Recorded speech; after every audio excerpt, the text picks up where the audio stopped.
Good afternoon, YouTube. I wish I was saying good morning, but I am in fact saying good afternoon. It is about 2:30 p.m. on a Thursday, and I wanted to take you with me on something very exciting that I'm doing today. I'm in my third year as a Miami Dolphins cheerleader, and tonight I will be assisting with a prep class. I thought it would be so fun to take you along with me and see what it's like. So I'm gonna get up now. I got tom yum soup waiting out there for me, and then we'll get ready together in the bathroom. Eating a little bit of tom yum, which is gonna be perfect for my throat. It looks delicious. Okay, so I definitely need to brush my teeth after eating that soup. I don't want to scare anybody tonight.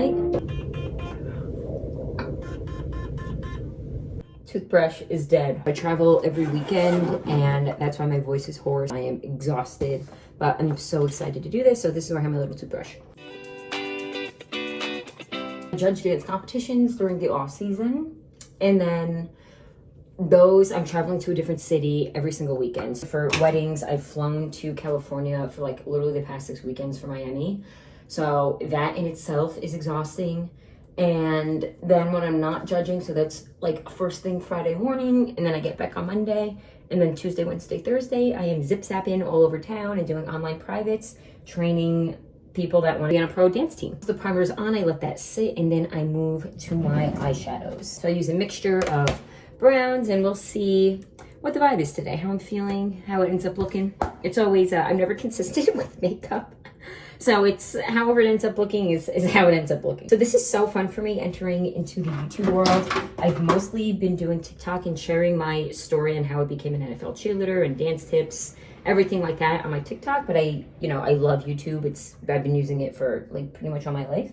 So I thought, why not just start posting content here? So I thought it would be fun to share how I ended up becoming an NFL cheerleader at the age of 29. Yes, when I say the age of 29, what I really mean is I stopped when I was 18, and I went on to get my undergraduate degree in something unrelated to dance. I got my BS in kinesiology, and then I worked a bunch of different jobs trying to figure out my path in Manhattan and Brooklyn, and I was working in advertising agencies and a few of those. And then for the past 5 years, up until last year, I was working in the music industry, and I was working as partnerships manager. So I really was not dancing. I was trying to establish myself in a new career because at the time in my 20s, that's what I thought I wanted to do. COVID hit when I was in the music industry. I was living in Brooklyn at the time, to my parents in Jersey, and I started prioritizing my health and wellness again. I moved home, wasn't going out, wasn't networking because I was in sales. I was going out at night, networking, winning business, etc. Back home, started working out, started getting it back in shape, seeing muscles I haven't seen in 10 years. I couldn't believe myself. I was following people on Instagram, different choreographers, just for fun. And I've always kind of followed them throughout my 20s just because I liked, seeing the talent and how much dance has progressed, which has been so cool, honestly. And so a lot of teachers, if you're around and were trying to dance during COVID, you'll know exactly what I'm talking about. A lot of these international, so famous dance instructors were offering free online classes to take on Instagram Live. So I'm like, this is perfect for somebody like me. I'm at home. I don't have to go to a studio where I'm going to feel intimidated. Like, perfect. Okay, let me just see if I can try and pick up choreography. And I was doing pretty good. And after a few months, I just randomly decided, I'm like, you know what? Can I make dancing professionally a thing again? So to give some context, I was a professional dancer in my youth. I trained mostly with New Jersey Ballet, but before that, I was a competition dancer. And up until I was 11, my mom took me to audition to be Clara in the Radio City Christmas show, and I booked it. And that was my first foray into the professional dance world. And at that age, when you're learning a full Broadway production, it instills so much discipline, and I think definitely has shaped me into the dancer and type of person that I am today because of my early experiences so early on. So I did that, and then my mom switched me to ballet school. And from ballet school, it's very common, it's different in competition land. When you go to ballet school, it's very common that you go train at more prestigious summer intensive programs. So your biggest companies offer in New York City Ballet, New York School of American Ballet, a part of New York City Ballet. Anywhere pretty much offers it. So it's always a thing, you go do the audition circuit, and I I spent summers training with American Ballet Theater, Joffrey, and when I was 18, Juilliard, which was absolutely insane because I was one of 22 girls worldwide to be accepted into the program because they audition people internationally, which is insane. I hit undergrad and I did not do any of that. And so, yes, for the past 10 years, well, when I was 29, the past 10 years, I was not dancing. So when I was back with my parents, I was Googling, I'm like, let me give this dancing professional thing one last shot. And that's when I'm like, oh, let me look up NFL cheer auditions. Looked it up kind of like at the tail end of audition season. I had to be like April maybe, so only a few teams had auditions still open that you could submit video applications for. Because it was COVID, teams were not accepting in real life auditions. So everything was sent through video, which was perfect because I'm like, you can send a video from your parents' driveway or from wherever you are. You don't have to spend money on airfare, hotel. So that's exactly what I did with a few teams. I would love to live in Miami. So that team intrigued me the most, and I made it all the way to the end of the audition process that COVID year. And unfortunately, they did not end up taking a cheer team that year for health reasons, obviously. I'm placed in the top 15 of girls for that year, and they highly recommended that we come back and try out the next year. And that's exactly what I did. I trained so hard that year. I was taking 2 F45 classes in the morning. I was really making sure my stamina was going to be in incredible shape because I knew how hot Miami was. It's an open dome stadium, and it's totally different than training in the cold and the air conditioning in the Northeast. So I wanted to set myself up appropriately. Shoot, where's my liquid eyeliner? I ended up placing in the top 15, and then the following year I flew down to Miami, took a gamble, and I ended up making it. So that's exactly how I am here today, by just sending a video randomly. I've been in Miami for 3 years. Oh, I always get eyeliner on my contacts. Does that happen to anybody else? Let me just take it out. So why I'm getting ready today, this past year, I was so fortunate enough to be awarded a co-captain position, and that means I get to help run a group on the field. So you have 4 groups, 4 corners, and I was group 3 co-captain. And today we are holding auditions for the new season. So everybody that's prospective cheerleader, I think there's 50 girls in this class. So I will be assisting today. The eyes are kind of done. What I do now is I broke my favorite Estee Lauder cover up. So this is not my favorite, it's a different shade. But what I do is I mix a darker shade with the lighter shade to get the color that I like. I use my fingers and I just get in there. Try not to touch too much of the under eye because for me, makeup always sits in the wrinkle section. So I just don't put makeup there.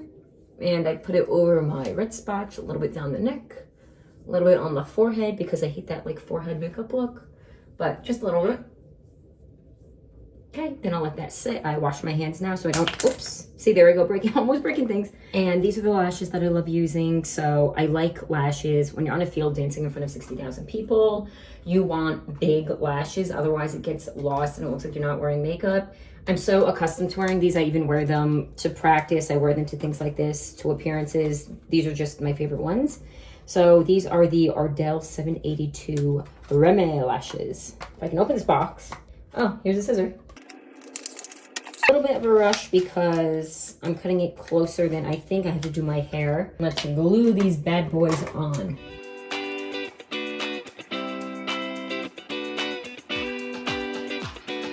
And sharing my story on TikTok has been amazing. So many people have come out of the woodwork, and people I don't even know. Obviously, it's TikTok, but people I know and don't know have reached out saying how much I inspire them. I continue to inspire them, how much I've motivated them to get back into dance, whatever their respective hobby is, which is so crazy.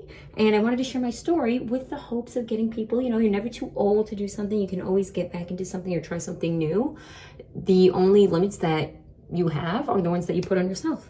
So I wanted to put that message out there, and I did such a good job at that Business Insider, which is so crazy, published an article about me, and I will post the link there in the bio. And yeah, it covers, they interviewed me and they talk about how exactly what I just told you, how I got here, how I love NFL cheer and all those things. So go ahead, read the article. So this is on, so you can see a little bit, and then I'll add some little contrast there. So for a little bit of angling, I used this Urban Decay palette, and this is fun because it has contour, highlighter, and some blush, which I actually don't use, but this little highlighter. And then just one more time with the contour stick.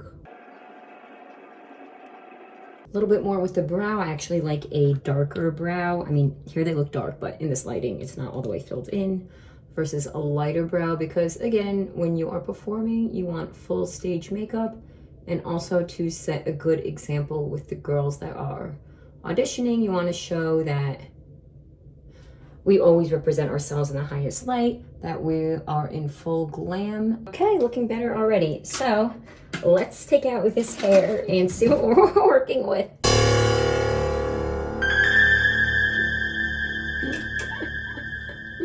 Not bad, not bad. I'll post a photo of what my hair usually looks like on game day. Oh, yeah. All right, so how I do this, how I transform is, this crimper is insane. This I've been using since 6th grade middle school. It's never failed me. It's the perfect, it still turns on, which is perfect. It's missing like some stuff, but the, like, I think dimension of this, yes, other crimpers also have this dimension, but for some reason the cut of this is perfect. And I have a, oops, frying something on the counter there. So other crimpers that I've used, they just don't give the same result. So I just stick with this. So what I'm gonna do, I'm just gonna clip this up. What I just do is go like this. For anybody that likes hair, don't come at me. Don't come at me. This is just my strategy. Also, until you have to dance in 100 degree weather at Hard Rock Stadium, an open dome stadium, you know, you have to do whatever works to make your hair stay. So this is the little trick that works for me. So here we go, hold. All right, so I'm gonna do this and come back on when I'll show my outfit. Okay, here is the audition outfit. This is actually one of our practice outfits that we wear during the year. And I'm obviously bringing the sweat towel because I'm gonna be sweating tonight. And how cute is this bag I'm gonna use? My teammate made this for me for our holiday gift exchange. And out the door we go, let's go. And this was an awesome opportunity to show off my love for thrifting. And I wore my one non-thrifted Dolphins top. Anyway, maybe I'll do a separate video of my fully thrifted collection. I love thrifting. If you do too, I have a separate channel called Closet Go Round. And I take you all around Miami, Fort Lauderdale, everywhere I go, I record and see what I find and show you what I find. This is a Mitchell & Ness top. And if you see the detail, it's like a patchwork embroidery, not embroidery, but like sewn on felt material, which is dope. Okay, we're here. I'm assisting with co-captain Steph. Hey. There she is. And here we go. Hi guys. And here we are. We're here early to set up. We're very excited. We're doing a little combo warm up and some kicks. Okay, getting a little stretch in before we start.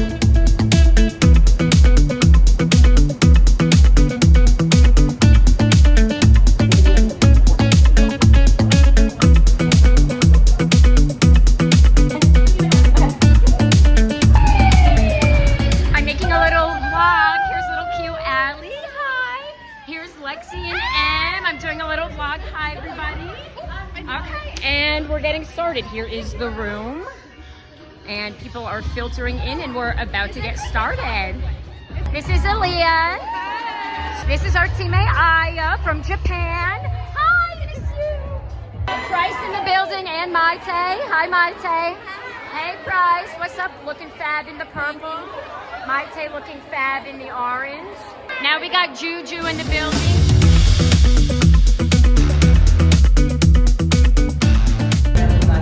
You guys have 2 seasons of this? Yeah.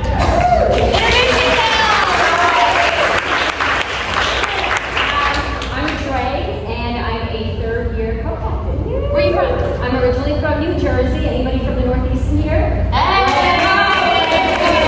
Welcome to the 305. I'm located for here. I came from Brooklyn, and then I've been here for 3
was that class for you? So amazing. Our assistants were the best ever.